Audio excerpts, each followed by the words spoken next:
Let's have a look today at Airbnb's new way to search and show results. People may know about categories, but actually the brand new thing, that 56 categories that Airbnb has introduced, but actually what's happening in the search field is also very interesting.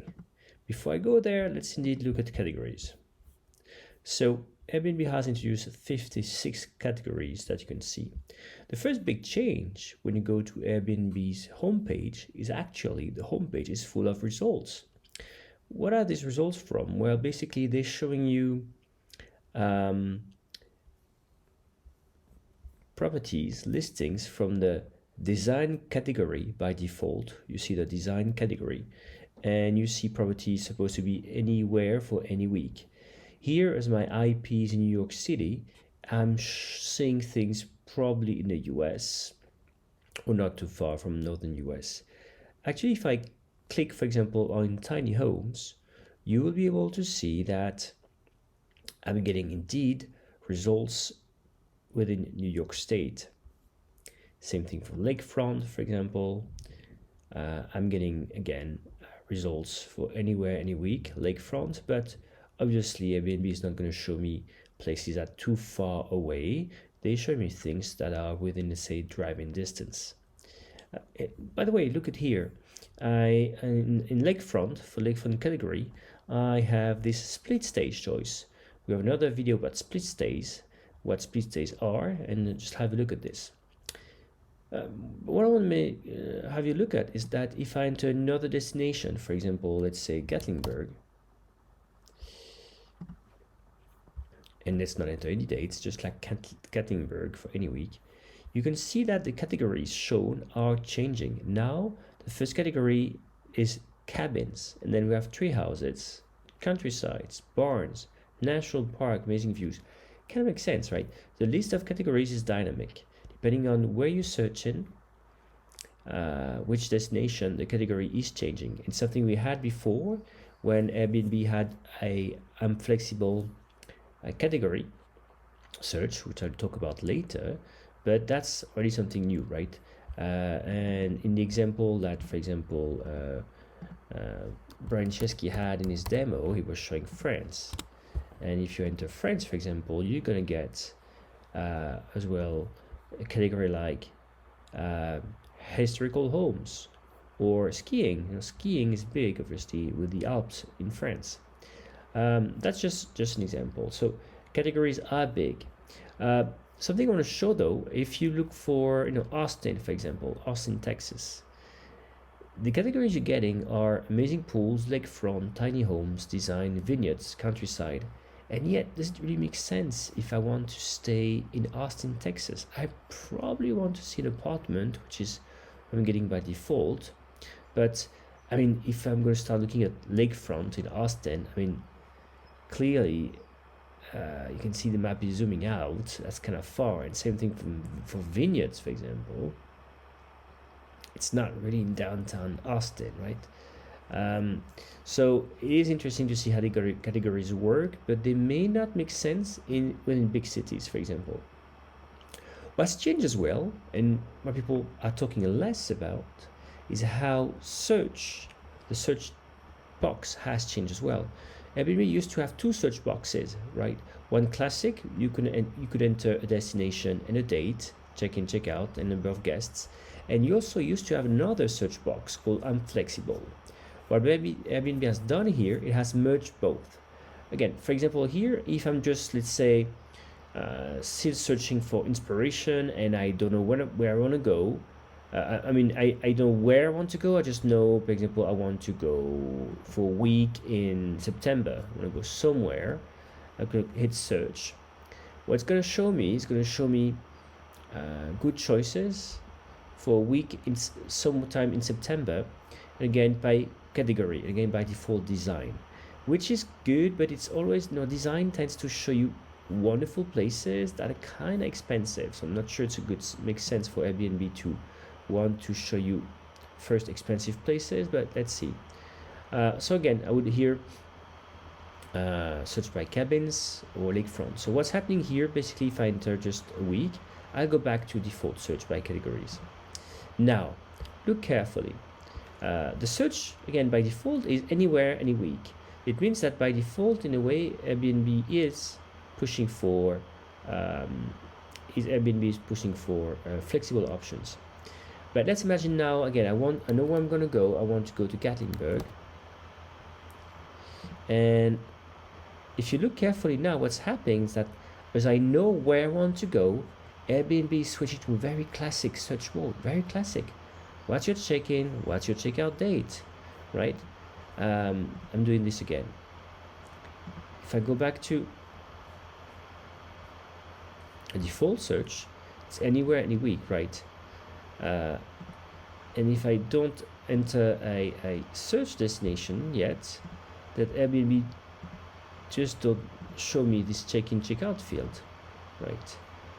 So let's imagine here, I always switching between choose dates if I know where I'm going to go, and I'm flexible, which is powerful because if by default I am going to get the biggest choice of supply, right? If by default I'm just getting like a destination and I see things that are available for any week, I'm getting a wide choice of possibilities, which is amazing. But yet, if I'm playing a bit with the search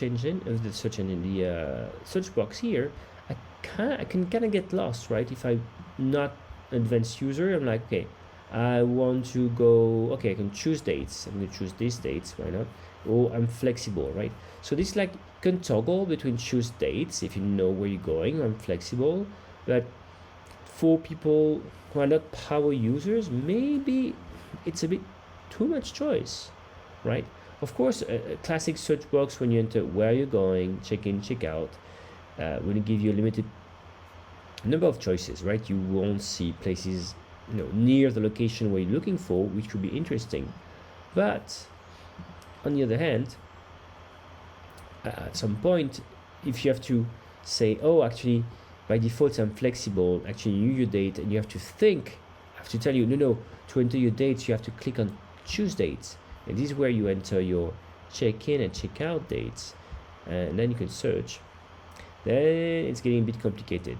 I mean, it's a very powerful search box, but maybe it's a bit complicated. Another thing to notice here is the filters. What has changed in the filters? What's interesting, for example, now the number of bedrooms is exact.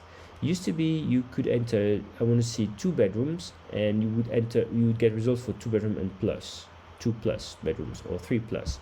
Here you get exactly what you want, which is, I think, interesting because at some point it was getting confusing. You only want to I want to see only places with 1 bedroom. That's what I want, and it was a bit limited. You get the property type here. Interesting to see hotels in properties, and you see amenities popular in Italy because I'm looking for in Italy, so it's dynamic as well here. Accessibility is a big topic, obviously, for self check-in, instant booking, self check-in, free cancellation. These are big filters. If you just look at the filters that Airbnb is putting into place, for example, for your country, you kind of see what's important to Airbnb, right? For example, at booking option, if you're instant book, self check-in, free cancellation, the filters are here. Tells you that that's what Airbnb wants. Accessibility has gone big for Airbnb. That's so very interesting. And you're still getting the different tiers of stays: Superhost, Plus, Lux.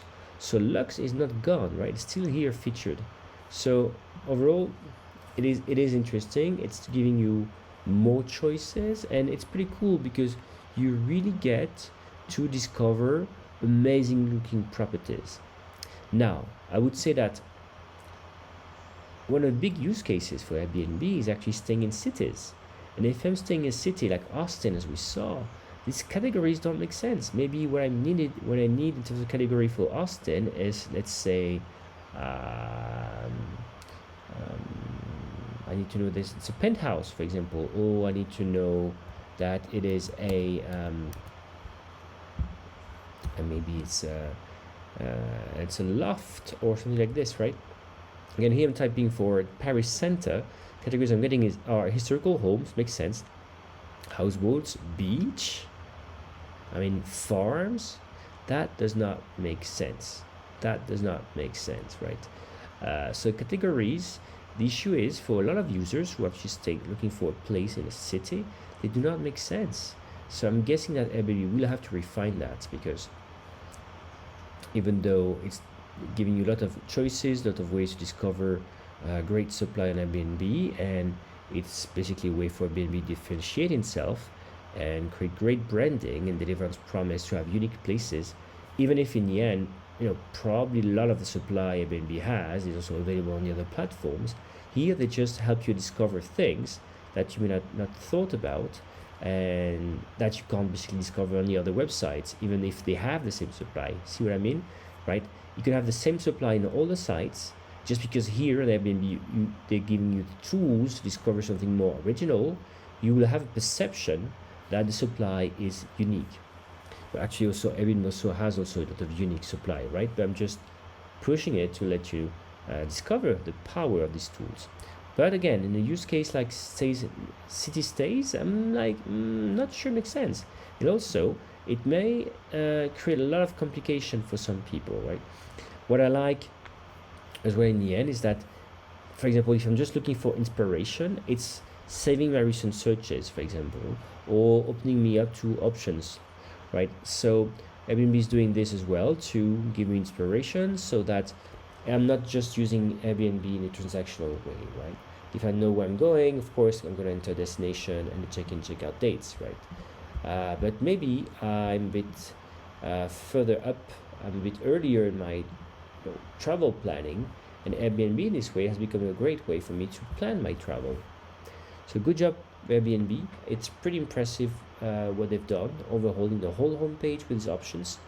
But I wonder how many people just get lost with using these tools. Let me know in the comments.